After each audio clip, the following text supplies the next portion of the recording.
이제 우리나라는 요런 어떤 행정 간소화 이런 것들이 굉장히 좀 잘 돼 있잖아. 그래서 요 앱이 생긴 다음에 이런 거 관련 주차 빌런들에 대한 어떤 신고 건수가 굉장히 많이 늘었대. 그래서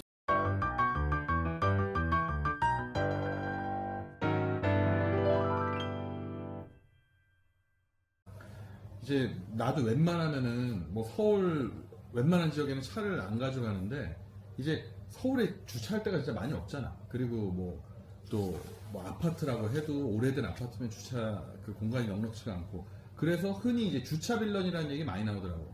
뭐 공간이 어떻든 간에 차를 좀 이상하게 내놔서 뭐 다른 사람이 차 빼거나 뭐 왔다 갔다 하기 힘들게. 그러니까 요런 주차 빌런에 대해서 좀 어떻게 좀 대응을 해야 될까? 그치.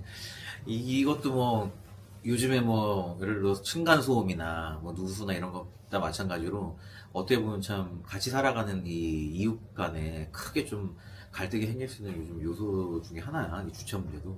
근데 두 가지로 생각해 볼 수 있을 것 같아. 행정적인로 해결하는 어떻게 보면 과태료나 이런 부분. 쉽게 해서 뭐 어떻게 보면 뭐 민원을 제기하는 거 이런 부분하고 두 번째는 형사 쪽 해결이라고 볼 수 있지. 뭐 이런 공소하는 거 이렇게 볼 수 있는데 일단 행정적인 부분을 설명을 하면 쉽게 얘기해서 뭐 어떤 공공의 안녕하고 관련된 거 있잖아. 예를 들어 뭐 소화전이나 스쿨존 내에 뭐 횡단보도나 이런 부분은 뭐 공공의 안전하고도 관련이 돼 있으니까 그런 부분 당연히 주차 못하게 돼 있어. 일반적으로 어떤 개인의 통행을 방해할 수 있는 부분 있잖아. 인도에 주차하는 사람도 있더라고. 인도에 주차하거나 아니면 제일 많은 게 이런 이제 코너.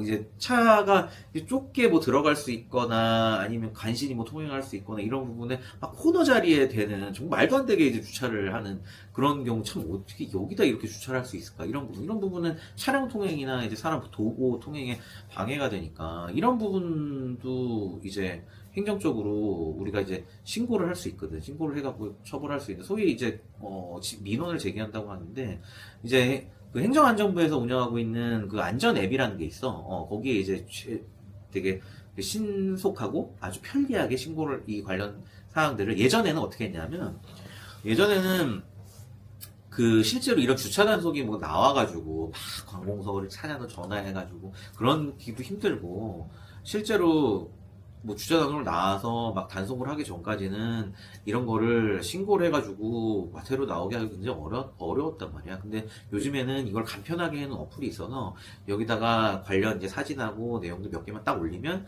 그걸로도 바로 진정이 돼가지고 내용 이제 정리된 다음에 이제 당연히 주차는 이거에 대한 과태료 처분은 이제 형사처벌은 아니지만 일종의 이제 행정적인 처분이거든. 이거에 대해서 4만 원에서 한 12만 원 사이 과태료 처분이 이제 신속하게 나올 수 있도록 그렇게 이제 돼 있기 때문에 이제 우리나라는 이런 어떤 행정 간소화 이런 것들이 굉장히 좀 잘 돼 있잖아. 그래서 이 앱이 생긴 다음에 이런 거 관련 주차 빌런들에 대한 어떤 신고 건수가 굉장히 많이 늘었대. 그래서 심지어 한 사람이 막 2,000건 넘게 신고하는 경우도 있었다고 하는데, 그래서 물론 뭐 당연히 다 아까 얘기한 것처럼 통행에 방해가 되거나 뭐 차량 통행에 방해가 되는 경우가 있지. 그래서 그렇게 할 수 있고 두 번째로는 이제 실제로 어떤 형사 고소를 해서 처리하는 방법도 있는데 뭐 예를 들어 뭐 그런 거야. 뭐 주차장 같은 데가 도로교통법이 적용되는 건 아니지만 여기에 어떤 형사처벌 대상이 될 수 있는 경우도 꽤 있는 게 간혹 그런 사람들이 있지. 주차가 이렇게 있는데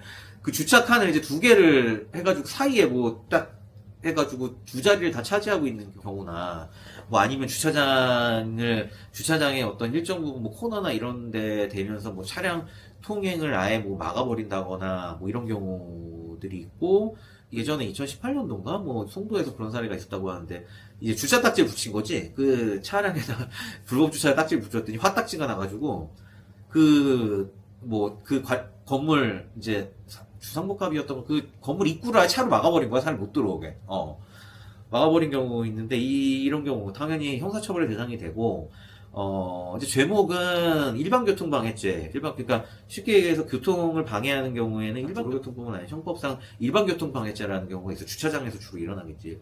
주차장에서 일어나는 경우에 일반교통방해죄가 적용되고 아까 얘기했듯이 뭐 어떤 업장의 입구를 막아버렸다. 그럼 이제 이건 업무방해가 되는 거야. 아까 얘기한 사례, 2018년도에 이제 송도에서 있었던 사례는 실제로 이제 집행유예 2년의 굉장히 무거운 처벌이 나왔다고 해. 그래서 소위 말하는 이제 주차 빌런들을 상대하거나 해결하는 방법으로 그런 행정적 방법, 그리고 형사적인 방법이 있고, 그리고 마지막으로는 이거는 좀 추천하고 싶진 않은데 자력구제라고 해야 되나? 소위 말해서 이제 뜨거운 맛을 보여준다.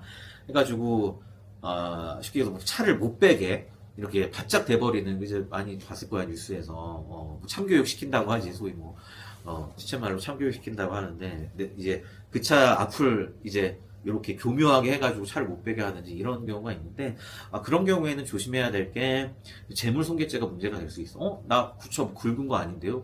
실제로 긁지 않더라도 그 차를 못 쓰게 했잖아. 예를 들면 연락도 안 받고 그 차 앞을 이렇게 교묘하게 막아가지고 그 차가 한 일주일 동안 움직이지 못했다고 치자.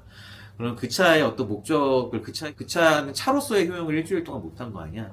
그런 부분도 우리 법이 참 어렵지만 재물손괴의 대상이 될 수 있기 때문에 쉽게 얘기해서 참교육이라고 하는 부분은 오히려 내가 역으로 고소당할 수 있어서 그런 부분은 좀 안 하는 게 좋을 것 같고 내가 볼 때는 아까 좀 전에 얘기한 좀 행정적이나 형사적인 방법을 통해서 좀 법대로 해결하는 게 좋을 것 같아. 이게 생활을 법으로 해결하려고 하면 여러 가지 문제가 많이 생기는 것 같아. 그것보다는 아무래도 서로 좀 그 주차 매너 잘 지키는 게 가장 좋을 맞아. 것 같은데. 그게 제일 좋지. 좀 그렇게 좋게 좀 살아갈 수 있으면 좋겠네. 맞아.